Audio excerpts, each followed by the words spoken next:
Il y a longtemps vivaient deux frères, l'un était riche et l'autre pauvre. Tous deux étaient mariés. La femme du pauvre était une femme belle, et à cause de leur pauvreté, elle travaillait chez l'épouse du riche du matin jusqu'au soir. Mais cette dernière était jalouse de sa beauté. Elle ne lui donnait pas d'argent et lui disait à la fin de la journée « Ramasse les grains de blé tombés par terre, ce sera ton salaire ». Elle prenait même plaisir à la voir ramasser les grains couverts de poussière. Ainsi passaient les jours et les nuits, et le frère pauvre, ainsi que sa femme, enduraient patiemment l'humiliation infligée par la femme de son frère, tout cela pour leurs petits-enfants. Chaque soir, ils invoquaient Allah pour qu'il leur accorde de sa grâce et les délivre de cette épreuve. Un jour, le frère pauvre dit à sa femme « Je n'en peux plus de cette vie. Nous ne gagnons presque rien. Mon frère n'a même pas honte de m'humilier et il ne cesse de me rappeler que sans lui, je serais mort de faim. C'est pourquoi je vais partir dans l'immensité de la terre d'Allah. Je ne resterai pas un jour de plus ici. » Il mit alors ses provisions sur son dos et partit sans savoir où aller. Il marcha, jusqu'à pénétrer une grande forêt remplie d'arbres et de plantes. À mesure qu'il avançait, il s'enfonçait davantage dans la forêt, jusqu'à ce qu'il se retrouve dans un véritable labyrinthe. Il chercha une sortie, en vain. Le soir tomba. L'obscurité envahit les lieux et il resta bloqué, incapable de retrouver son chemin. Pris de peur dans cet endroit lugubre, il regretta d'avoir quitté sa femme et ses enfants sans rien leur laisser. Il se mit à pleurer sur son sort, quand soudain, il aperçut une fille, vêtue d'un manteau noir, passer rapidement devant lui. Il l'appela, mais elle ne répondit pas. Elle s'éloigna et disparut entre les arbres. Il se mit à courir derrière elle, se demandant ce qu'une fille pouvait bien faire ici. Il pensa, il y a sûrement quelqu'un qui vit dans cette forêt et pourra m'indiquer la sortie. Il marcha jusqu'à arriver devant un grand palais plongé dans l'obscurité, entouré d'arbres. Le lieu était effrayant. Il entendit le cri des hiboux venir de partout. Pris de panique, il pensa fuir tout en implorant la protection d'Allah, se demandant si la fille n'était pas un djinn ou un fantôme habitant ce palais. Mais il se ressaisit et se dit « Je n'ai rien à perdre. Je suis pauvre. Et si je meurs, peut-être que ma femme se remariera avec un homme qui prendra soin d'elle et des enfants. Elle est belle, et les gens m'enviaient déjà. » Alors il prit une branche, l'alluma et s'approcha du palais. Il poussa la porte, qui s'ouvrit largement. À l'intérieur, il vit une grande salle remplie d'objets précieux. Au fond, une cheminée était allumée et un chaudron bouillonnait en dégageant une délicieuse odeur de viande. Il éteignit sa torche et s'approcha. Soudain, une voix derrière lui dit « Tu dois être vraiment affamé pour ne même pas avoir remarqué les trésors autour de toi. » Il sursauta, manquant de s'évanouir. Lorsqu'il se retourna, il vit la fille de tout à l'heure, qui lui souriait. Elle lui dit « N'aie pas peur, je m'appelle Yakuta, et je ne suis pas comme ma mère. Viens manger avec moi et raconte-moi ton histoire. Je vis seul ici la plupart du temps, et rares sont ceux qui viennent.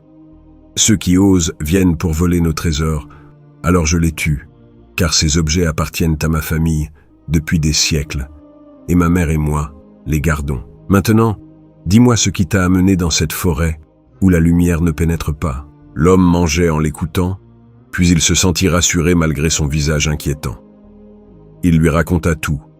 Son frère aîné, sa femme riche mais cruelle, et lui, pauvre, marié à une femme douce et belle. Il lui expliqua qu'il travaillait pour son frère, et que ce dernier ne cessait de les humilier, jusqu'au jour où il décida de partir. Il s'arrêta soudain, le cœur déchiré. Yakuta lui demanda pourquoi, et il répondit « J'ai pensé à mes enfants et à leur mère qui doivent dormir le ventre vide, pendant que moi je mange ici les plats les plus délicieux. » Yakuta pleura en entendant son récit, puis essuya ses larmes et dit « Écoute, quand tu sortiras de cette salle, tu trouveras un long couloir avec 4 chambres. Va dans la 4e, tu y trouveras des tas d'argent. Prends ce que tu peux porter, mais je te préviens, ne touche pas aux autres chambres, elles ne te concernent pas. Et ne raconte à personne ce que tu as vu, quoi qu'il arrive. Une fois sorti, ne reviens jamais ici. Je ne pourrai pas te protéger de ma mère. » Le pauvre homme promit d'obéir. Il entra dans le couloir, vit les 4 portes richement décorées. Il continua jusqu'à la 4e, l'ouvrit et resta stupéfait devant les montagnes d'argent. Il remplit un sac à moitié et sortit. Yakuta le vit et lui dit « Parce que tu n'as pas été cupide, tout ce que tu as pris t'appartient. Si tu avais rempli le sac, tu n'aurais pas pu fuir, et ma mère t'aurait tué. » Il répondit « J'ai toujours été pauvre. Mon rêve n'a jamais été de devenir riche, mais seulement de manger à ma faim avec ma femme et mes enfants. » Yakuta dit « Tu as bien agi.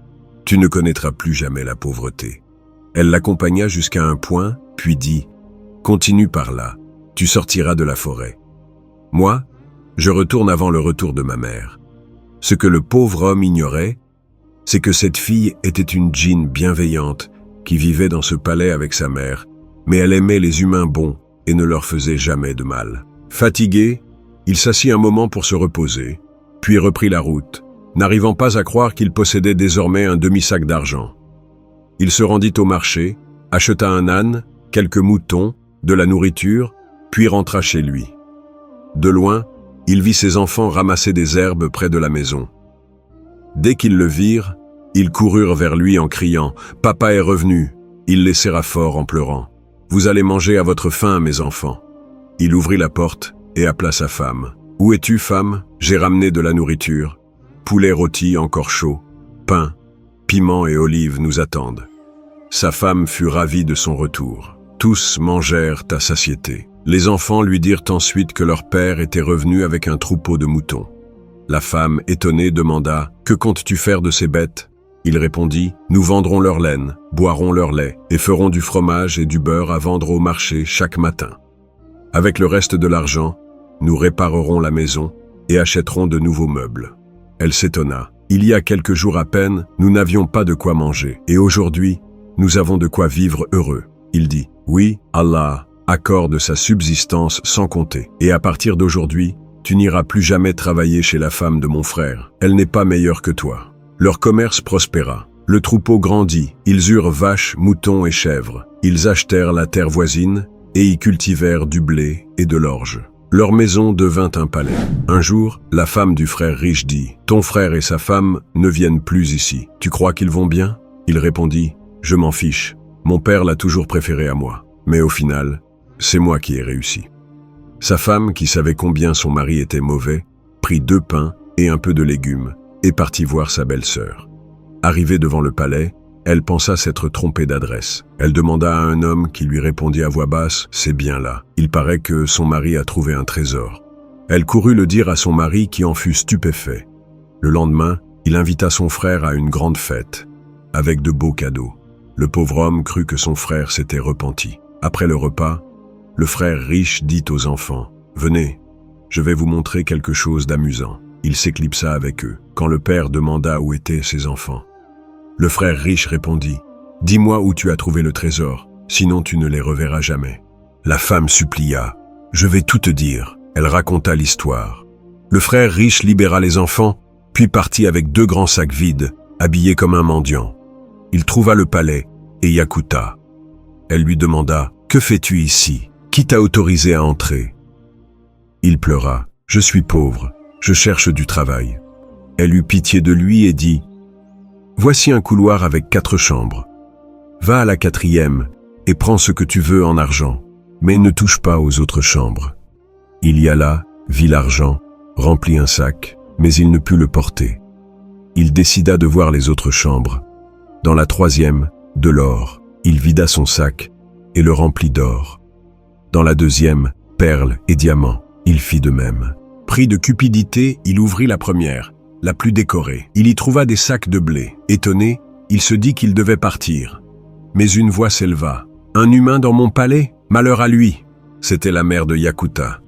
Il laissa tout et s'enfuit. La djinn le suivit jusqu'à ce qu'il soit très loin, puis le laissa partir et retourna au palais. Elle voulait seulement lui faire peur pour qu'il ne revienne plus jamais. Quand le frère riche arriva chez lui, il était dans un état pitoyable. Ses pieds étaient enflés à force de courir et il ne pouvait plus se tenir debout. Sa femme fit alors venir un ouvrier pour travailler dans leur terre. Il était fort et en bonne santé. Elle commença à passer ses journées près de lui et ils mangeaient ensemble. Quand son mari avait faim, il se forçait à se lever et fouillait les marmites, mais les trouvait vides. Le soir venu, sa femme rentrait rassasiée, entrait dans son lit et dormait. Son mari se sentit triste face à la manière dont elle le traitait, alors qu'il était malade.